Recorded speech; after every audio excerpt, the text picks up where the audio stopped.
तो हमारा आज का जो क्वेश्चन है वो है डिजाइन हैश मैप। ये एक इजी लेवल क्वेश्चन है और इसमें हमें हैश मैप को बनाना है विदाउट यूजिंग हैश टेबल की लाइब्रेरीज, मतलब जो पहले से बिल्ट इन होती हैं।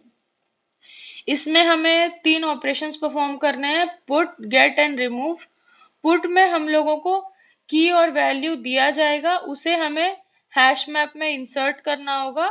और अगर की पहले से ही एग्जिस्ट कर रहा है मैप में तो हमें उसकी कॉरेस्पॉन्डिंग वैल्यू इंसर्ट करनी है। उसके बाद हम लोगों के पास दूसरा है गेट ऑपरेशन। इसमें क्या करना है कि हमें की दिया जाएगा और हमें उसकी कॉरेस्पॉन्डिंग वैल्यू रिटर्न करनी होगी। और अगर वो वैल्यू एग्जिस्ट नहीं कर रहा है तो हम लोग -1 रिटर्न कर देंगे। और रिमूव में हमें क्या करना है, हमें की दी जाएगी, हमें उसकी कॉरेस्पॉन्डिंग वैल्यू को डिलीट करना होगा। तो अभी इस क्वेश्चन को करने का अप्रोच देखते हैं। पहले देखते हैं अब कि हैश टेबल में वैल्यूज इंसर्ट कैसे होते हैं। तो हम लोग मान लेते हैं हमारे पास ये इतनी सारी वैल्यूज दी गई है और हमारे जो हैश टेबल है उसका लेंथ 10 है। तो इसमें जैसे हम लोग को की आइडेंटिफाई करना होता है ना, तो हम लोग क्या करते हैं, की इज इक्वल्स टू जो हैश वैल्यू है, हैश वैल्यू मॉड 10। ठीक है, तो यहाँ पे 10 क्या है, ये हैश टेबल का लेंथ है। ठीक है, तो अब हम लोग को क्या देखना है, यहाँ पे 6 है तो हम लोग क्या करेंगे, 6 मॉड 10। ठीक है, तो हमारा क्या आएगा कि 6, तो हम लोग यहाँ पे 6 को इंसर्ट कर देंगे। अब है 32, इसी तरह हम लोग करेंगे 32 मॉड 10, तो हमारा क्या आएगा कि 2 आएगा, तो हम लोग यहाँ 32 को इंसर्ट कर दिए। अब यहाँ पे क्या आएगा, 36 मॉड 10 6।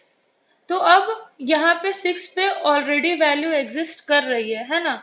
तो इस तरीके से यहाँ पे कोलिजन हो सकता है, क्योंकि ऑलरेडी एक वैल्यू है और हम लोग के पास कि हैश टेबल में एक वैल्यू इंसर्ट किया गया है। तो कोलिजन को अवॉइड करने के लिए हम लोग दो तरीका यूज करते हैं। या तो हम लोग दूसरे एड्रेस में उस वैल्यू को स्टोर करते हैं, या फिर हम लोग उसी इंडेक्स पे चेन करने लगते हैं। तो एड्रेस में क्या होता है, मैं शॉर्ट में बता देती हूँ कि जैसे यहाँ पे हमारा क्या आया था, 36 मॉड 10 6 आया। तो हम लोग देखेंगे कि 6 के बाद जो पहला स्मॉलेस्ट नंबर ऐसा है जो कि एम्प्टी इंडेक्स हो। तो 6 के बाद 7 खाली है, तो हम लोग यहाँ क्या करेंगे, यहाँ 36 को स्टोर कर देंगे। लेकिन हम लोग के पास दूसरा भी तरीका ये है कि अब चेनिंग मेथड में क्या होता है, हम लोग यहाँ पे एक चेन बना देते हैं और सेम इंडेक्स पे एक और वैल्यू को ऐड कर देते हैं। ठीक है, तो अब ये हमारा क्या है, 40। तो 40 मॉड 10 क्या होगा, 0 आएगा। तो ये 40 हमारा यहाँ स्टोर हो जाएगा। अभी इस क्वेश्चन को करने के लिए हम लोग चेनिंग मेथड यूज करेंगे। मे बी इस क्वेश्चन मोस्टली हमारा हैश टेबल में ओ ऑफ वन टाइम में ऑपरेशंस सारे परफॉर्म होते हैं, लाइक सर्च हो गया एंड फिर रिमूव हो गया। लेकिन चेनिंग में ऐसा पॉसिबल है, in the worst case scenario O of N हो सकता है, इन केस कि सारे वैल्यूज एक ही इंडेक्स पे ऐड होते जा रहे हो। ठीक है, तो अब क्वेश्चन को सॉल्व कोड करते हैं और साथ में जो भी डाउट्स होंगे तब इससे रिलेटेड वो क्लियर हो जाएंगे। कोड देखते हैं हैश मैप के लिए। मैंने लिंक्ड लिस्ट पहले से इसमें डिफाइन कर दिया है और ये लिंक्ड लिस्ट एक्चुअली चेनिंग में हेल्प करेगा हमें। तो आते हैं, अब हम लोग मैप को डिफाइन करते हैं। तो हम लोग मैप डिक्लेयर कर रहे हैं। हमारा जो मैप रहेगा उसका जो लेंथ रहेगा वो है 1000, और ये बेसिकली इसमें जो भी की वैल्यूज रहेंगी वो 0 से 99 के बीच में वेरी करेंगी। और मैंने हर वैल्यू मीन्स वैल्यू के लिए ना क्या किया है, एक डमी नोड डिक्लेयर कर दिया है। अब ये हर जो भी हमारा वैल्यू रहेगा, जो भी हमारा मतलब मैप में एक नोड रहेगा वो एक डमी नोड रहेगा। ठीक है, तो अब हमें वैल्यू इंसर्ट करनी है, तो वैल्यू इंसर्ट करते हैं। तो सबसे पहले हमें जो करंट इंडेक्स है वो चाहिएगा जहाँ पे हमें वैल्यू इंसर्ट करनी है। तो हम लोग पहले क्या करते हैं, इंडेक्स लेते हैं उसका। हमें की और वैल्यू पहले से दिया गया है, तो उसी को यूज करके हम लोग करंट इंडेक्स निकाल रहे हैं। सेल्फ डॉट मैप, ठीक है। अब हमें क्या करना है, हमें चेक करना है कि जो हमारा डमी नोड है, ठीक है, जिससे हम लोग डमी नोड से स्टार्ट करेंगे ना, तो हमें यहाँ इंडेक्स मिल गया। तो अब हम लोग चेक कर रहे हैं कि डमी नोड के बाद कुछ वैल्यू एग्जिस्ट कर रही है या नहीं। तो अगर वो एग्जिस्ट कर रही है तो हम लोग चेक करते हैं कि जो हमारा करंट डॉट नेक्स्ट डॉट की है ना, वो की के बराबर है या नहीं।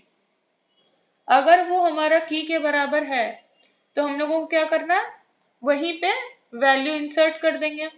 तो हम लोग क्या कर रहे हैं, यहाँ पे अब वैल्यू इंसर्ट करेंगे, current dot next dot val equals value, ठीक है। और हम लोग यहाँ से रिटर्न हो जाएंगे। अगर नहीं तो हम लोग को क्या करना है, उसी में आइटरेट करना है। और in case current dot next exist नहीं कर रहा है तो हम लोग को डमी नोड के बाद ही वैल्यू ऐड करनी होगी। तो हम लोग क्या कर देंगे, current dot next is equals to list linked list, और हम लोग इसमें की और वैल्यू पास कर देंगे, ठीक है। अब हम लोग इसी को कॉपी कर लेते हैं, बिकॉज ऑलमोस्ट गेट को वैल्यू गेट करने के लिए भी सेम ही कोड यूज आएगा। लेकिन बस यहाँ पे हम लोगों को जो करंट इंडेक्स यहाँ पे लिए थे ना, हम लोग यहाँ पे डॉट नेक्स्ट यूज करेंगे, क्योंकि हमें यहाँ पे गेट करने के लिए डमी नोड का तो यूज करना नहीं है। तो हम लोग बस अब डायरेक्टली यहाँ पे चेक करेंगे कि हमारा करंट वैल्यू एग्जिस्ट कर रहा है या नहीं। अगर वो कर रहा है तो हम लोग क्या करेंगे, चेक करेंगे वो की के बराबर है या नहीं। और इन केस वो इक्वल है तो हम लोग क्या करेंगे, वहां पर जो वैल्यू थी हमारी वही रिटर्न कर देंगे। और ये current is equals to current dot next हम लोग को करना होगा आइटरेट करने के लिए। अब इन केस हम लोगों का ये लूप पूरा कवर हो जाता है और उसके बाद हमें कुछ वैल्यू नहीं मिलती है, तो हम लोगों को -1 रिटर्न कर देना है। अब आते हैं रिमूव में। तो रिमूव में क्या है, हम लोग यहाँ पे फिर से इंडेक्स लिए, यहाँ पे अब हम लोग को चेक करना है कि करंट भी एग्जिस्ट कर रहा है और करंट डॉट नेक्स्ट भी एग्जिस्ट कर रहा है, क्योंकि हमें यहाँ वैल्यू रिमूव करना है ना। तो अगर करंट के बाद कुछ एग्जिस्ट नहीं करेगा और वो नन है, तो हम लोग वहां पे कुछ रिमूव तो नहीं कर पाएंगे। इसीलिए अब हम लोग को क्या है, यहाँ पे दोनों चेक करना होगा। अब फिर यहाँ पे कंडीशन सेम है कि करंट डॉट नेक्स्ट डॉट की इज इक्वल्स टू की, यहाँ पे करंट डॉट की होना चाहिए। तो हम लोग क्या करेंगे, current dot next is equals to current dot next dot next, और हम लोग यहाँ से ये हटा देंगे। अब इसे रन करके देखते हैं।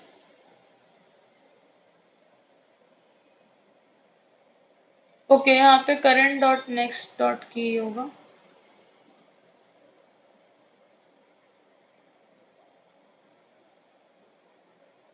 ये हमारा वैल्यू एक्सेप्ट हो गया। अभी यहाँ पे सबमिट करके देखते हैं। और ये हमारा कोड सक्सेसफुली सबमिट हो गया है। और बस इसमें ये था जैसे कि यहाँ पे हम लोगों ने लिंक्ड लिस्ट जो डिक्लेयर किया है, तो in some cases, in the worst cases, जैसे मैंने पहले बताया कि टाइम कॉम्प्लेक्सिटी OFN हो सकती है। नहीं तो अगर हमारा इवनली डिस्ट्रीब्यूटेड अगर हमें केसेस मिल रहे हैं तो टाइम कॉम्प्लेक्सिटी O(1) भी हो सकती है।